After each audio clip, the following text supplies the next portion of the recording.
Assalamualaikum warahmatullahi wabarakatuh.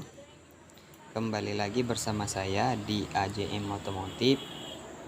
Nah, di video ini kita akan membongkar ya bagian kopling Honda Rev Absolute.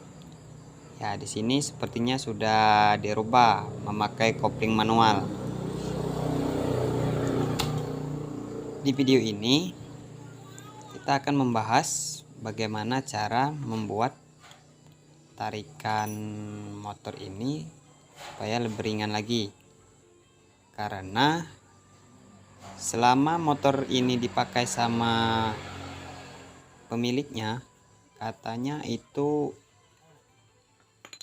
koplingnya bermasalah atau tarikannya itu enggak responsif atau sering disebut juga loyo ya. Nah, di bagian ini terlihat mangkok gandanya itu sudah dilas ya, dan sepertinya juga rumah kopling juga udah diganti pakai rumah kopling Karisma. Masa iya sudah diganti begituan kok tenaganya masih saja loyo ya.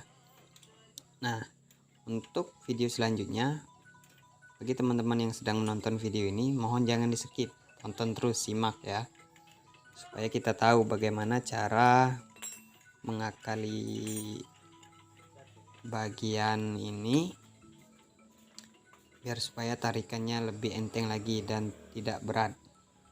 Oke, mari teman-teman kita simak bersama-sama ya videonya. Baiklah teman-teman, di sini kita buka dulu ya mur kampas gandanya dan juga beserta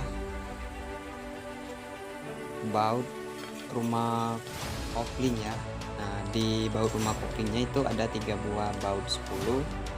Nah, ini kita membukanya secara perlahan-lahan ya, jangan dibuka satu persatu. Nanti kalau kita buka satu persatu itu biasanya sering pengalaman saya, kaki pernya itu biasanya patah kalau dibuka satu-satu ya bautnya. Jadi di video ini kita akan bukanya perlahan-lahan bersamaan demi menghindari kejadian yang seperti dulu ya, karena kalau dibuka satu persatu ya itulah nanti terjadinya. Biasanya kaki untuk fair koplingnya mudah patah ya teman-teman.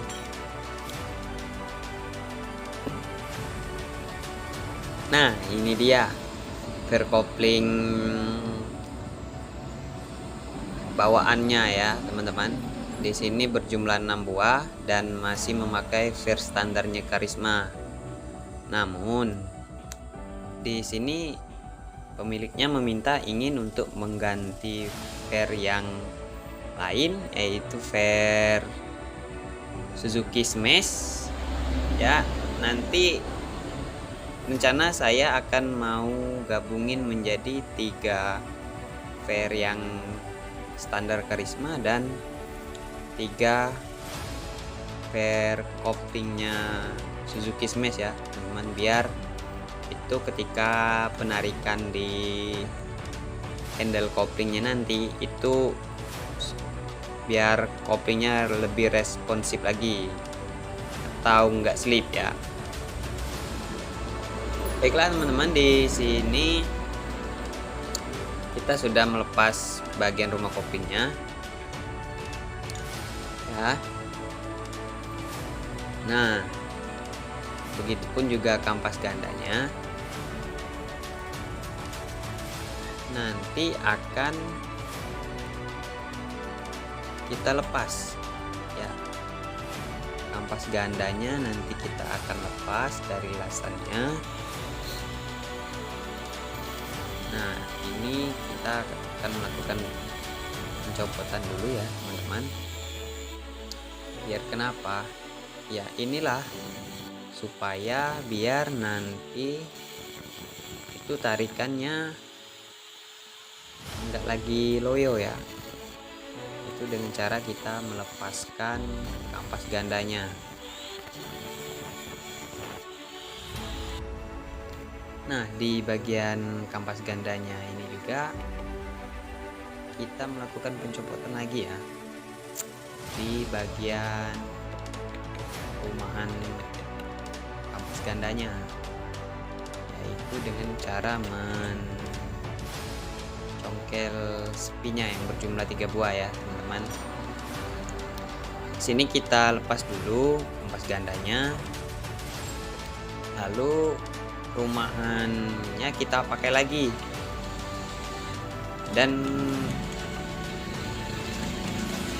akan kita las ulang ya, karena yang kita copot itu hanya kampas gandanya saja.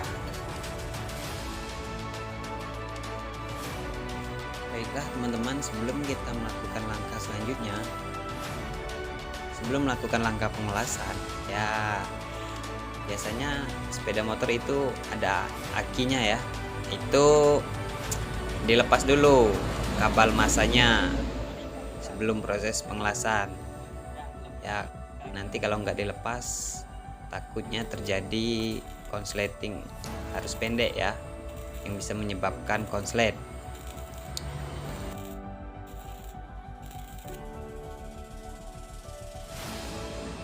Langkah pengelasan pun selesai. Nah teman-teman, di selanjutnya kita melakukan pemasangan verkopling ya. Setelah melakukan pemasangan verkopling, dilanjutkan dengan pemasangan baut 3 yang berada di mangkok ganda, dan setelah pengencangan baut mangkok gandanya, kita melakukan penutupan kembali lagi ya.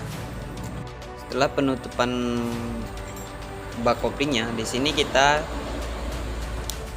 memakai 2 baut dulu ya teman-teman untuk melakukan pengetesan stud koplingnya apakah berfungsi dengan baik ya ketika ditarik pakai handle kopling. Kalau berfungsi dengan baik berarti kita tinggal lanjut pemasangan lagi ya. Kalau tidak berarti kita setel ulang dengan cara membongkar lagi. Nah teman-teman, alhamdulillah ternyata stud koplingnya berfungsi dengan baik ya. Nah di sini kita melakukan penyetelan lagi ya di bagian mur 12 supaya di handle atas itu tidak terlalu jauh penarikannya. Nah teman-teman, setelah melakukan pengaturan setelan kopling, di langkah-langkah terakhir ini kita akan memasang oli baru ya teman-teman. Ya biasanya kalau habis dibongkar itu bagian koplingnya harus dikasih oli baru, jangan dikasih oli yang lama ya teman-teman, karena kalau oli baru ini komponennya akan lebih mudah cepat meresap ya, dikarenakan masih kental olinya. Oke, sekian video dari saya, dan jangan lupa selalu dukung terus channel ini supaya lebih berkembang dan bermanfaat untuk teman-teman.